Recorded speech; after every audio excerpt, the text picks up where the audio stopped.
Well, I mean, it's better to be at the appropriate temperature and you just don't stay in for as long than having it be lower and stay in for 20 minutes, don't you think? Exactly. That's the whole point. That if there's one message, after our discussion, this should be it.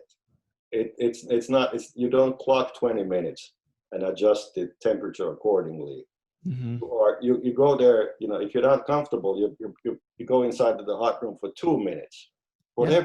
Whatever you feel comfortable with. Hey, thanks for watching this video. This is my dog, Murphy, and these are dog treats.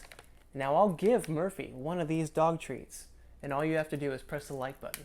Just press that little like button right down there at the bottom of this video, and this sweet, adorable, cute little puppy gets a treat. All thanks to you.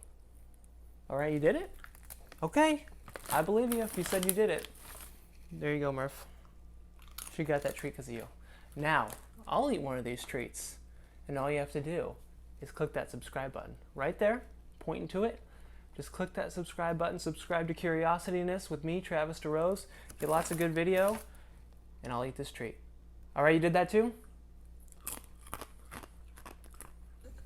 That's not very good. Bro, not very good.